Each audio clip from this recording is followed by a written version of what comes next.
नमस्कार, news pulse में आप सबों का स्वागत है। मैं हूं संतोष सिंह और हम बात कर रहे हैं बूढ़े फंसे नीतीश।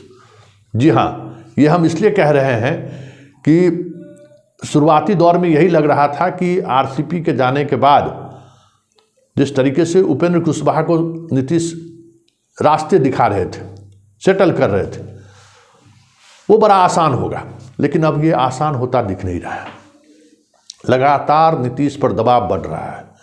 नीतीश के पार्टी के अंदर अब एक अलग तरह की बौखलाहट दिखने लगी है और जिस अंदाज में अब उपेंद्र कुशवाहा हमलावर हुए हैं और खास करके ललन सिंह और नीतीश को लेकर, वो कहीं न कहीं नीतीश के असहजता को साफ दिखा रहा है। नीतीश जो ये बाहर रह रहे हैं बार बार, अब हालांकि उपेंद्र कुशवाहा से जुड़े सवालों से भी वो बच रहे हैं। इतना ही नहीं, जो नीतीश कुमार के आसपास चलने वाले जो सुरक्षा अधिकारी हैं, वो भी मीडिया वाले से बार बार ये आग्रह कर रहे हैं कि उपेंद्र कुशवाहा से जुड़ा हुआ सवाल मत करिए इनसे। और यही वजह है कि आप 2-3 दिनों से मुख्यमंत्री की बात आपको उपेंद्र कुशवाहा को लेकर आपकी प्रतिक्रिया नहीं आ रही है। और यही बात दिखा रही है कि नीतीश कितने असहज हैं, क्योंकि नीतीश के अंदाज में पहली बार किसी राजनीतिज्ञ ने इन पर हमला बोला है। ठीक उसी अंदाज में, याद करिए, इसी तरीके से दिग्विजय सिंह ने भी इन पर हमला बोला था और दिग्विजय सिंह इनके लाख प्रयास के बावजूद भी बांका में वो चुनाव जीते थे। और उस जीत के बाद, बड़ी जीत होने के, एनडीए की बड़ी जीत के बावजूद भी ये प्रेस कॉन्फ्रेंस तक नहीं कर पाए थे। उस हार से इतने ये सदमे में थे। ये समझने की जरूरत है कि लेकिन उसके बाद अगर किसी एक व्यक्ति ने राजनीतिक रूप से उपेंद्र कुशवाहा, चुनावी राजनीतिक रूप से कभी उपेंद्र कुशवाहा सफल नहीं रहे, लेकिन संगठनात्मक रूप से जिस तरीके से वो चुनौती देते रहे और अपनी उपस्थिति बनाए रखा हुआ है बिहार की राजनीति में पिछले 20 वर्षों से अधिक समय से।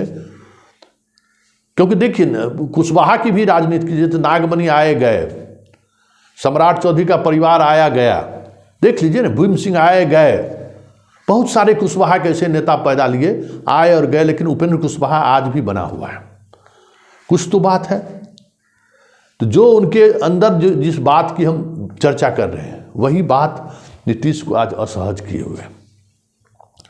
और जिस अंदाज में उपेंद्र कुशवाहा अब हमलावर है और जिस रणनीति के तहत वो आगे बढ़ रहे हैं, ऐसे में नीतीश की परेशानी और बढ़ने वाली है। क्योंकि 19 और 20 की तैयारी उपेंद्र कुशवाहा जिस अंदाज में कर रहे हैं, और एक बात समझ लीजिए, उनके पास फंड का कोई कमी नहीं है। राजनीति में पैसे की ज़रूरत होती है तो उनके पास पैसे की कोई कमी नहीं है। क्यों कमी नहीं है, ये आप समझ सकते हैं। क्योंकि एक रणनीति के तहत बिहार की राजनीति को भी साधने की कोशिश हो रही है और इस बार नीतीश खुद मौका दे रहे हैं। चाहे वो प्रशांत किशोर हो, चाहे आरसीपी हो, चाहे उपेंद्र कुशवाहा हो, मौका तो वो खुद दे रहे हैं।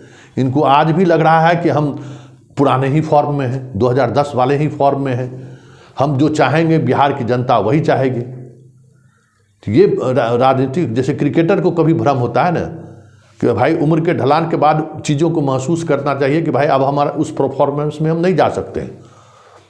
महेंद्र सिंह धोनी ही एकमात्र ऐसा खिलाड़ी है जो इन चीज़ों को समझा और रातों रात अपने आप को किनारा कर लिया। राजनीति में भी बहुत सारे राजनीतिज्ञ हैं जो अपने आप को अलग कर लेते हैं, लेकिन नीतीश अभी भी जिद पर अड़े हुए हैं। तो इनको चुनौती इसी तरीके से मिल रही है। कुढ़न्नी का चुनाव याद करिए, आरजेडी का सीट है, लड़ने के लिए व्याकुल हो गए इसी उम्मीद से ना कि हमारा जलवा अभी भी कायम है, और बुरी तरह से हारे। उस हार से, सदमे से बाहर नहीं निकले। अब उपेंद्र कुशवाहा से 2-2 हाथ कर रहे हैं। तो ललन सिंह तो मुंगेर भाग गए। अब ललन सिंह, उपेंद्र कुशवाहा जिस तरीके से हमला बोला है, ललन सिंह की राजनीतिक हैसियत नहीं है कि उपेंद्र कुशवाहा को वो जवाब दे सके, क्योंकि वो जिस वर्ग से आते हैं ना, वो वर्ग उनके साथ नहीं है। सवर्ण राजनीतिज्ञों की तो यही बड़ी समस्या है ना कि उनका अपना ही जात उनके साथ नहीं रहता है। तो वहाँ ललन सिंह उस अंदाज में जवाब देने की स्थिति में नहीं है। दूसरे प्रदेश के जो नेता हैं वो भी जवाब देने की स्थिति में नहीं है। पूर्णिया के सांसद संतोष कुशवाहा को बोरो खिलाड़ी के रूप में बुलाया गया था पटना कि आप उपेंद्र कुशवाहा पर हमला बोलिए, वो भी भाग गए, रास्ता नाप दिए, नीतीश के झांसे में नहीं आए। लोग कह रहे हैं कि संतोष कुशवाहा को बुलाया गया था इसलिए कि यहाँ पर बैठ के आप उपेंद्र कुशवाहा के खिलाफ बयानबाजी कीजिए, लेकिन वो उन्होंने अपने आप को दरकिनार कर लिया, वो अपनी राजनीति देख रहे हैं। तो संकट ये है कि उपेंद्र कुशवाहा जिस अंदाज में हमला बोल रहे हैं नीतीश पर, वो अंदाज है तेजस्वी के साथ उनकी नज़दीकी, और यही एक बात है जिस बात को लेकर उपेंद्र कुशवाहा को जदयू के अंदर भी मजबूती मिल रही है।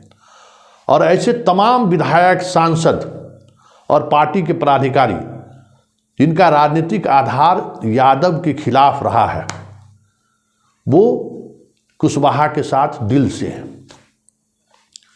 आज पार्टी में तोड़ने में वो कामयाब हो या ना हो, लेकिन इतना तय है, कुशवाहा जिस अंदाज से रास्ते को लेकर आगे बढ़ रहे हैं, आने वाले समय में नीतीश के खिलाफ पार्टी के अंदर से ही आवाज़ उठनी शुरू हो जाए तो कोई बड़ी बात नहीं होगी।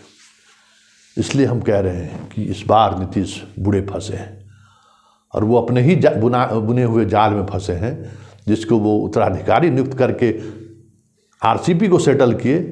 इस बार उपेंद्र कुशवाहा उन्हें ही सेटल करने में लगे हुए हैं, और आने वाले दिनों में नीतीश और असहज दिखेंगे, ये इतना तय है। क्योंकि जिस राजनीति के सहारे नीतीश अभी तक बने हुए थे, उस राजनीति पर ही उपेंद्र कुशवाहा ने हमला बोला है, और वो हमला इतना आक्रामक हमला है जिसका जवाब राजनीतिक तौर पर देने की स्थिति में आज जदयू में कोई दूसरा नेता खड़ा नहीं।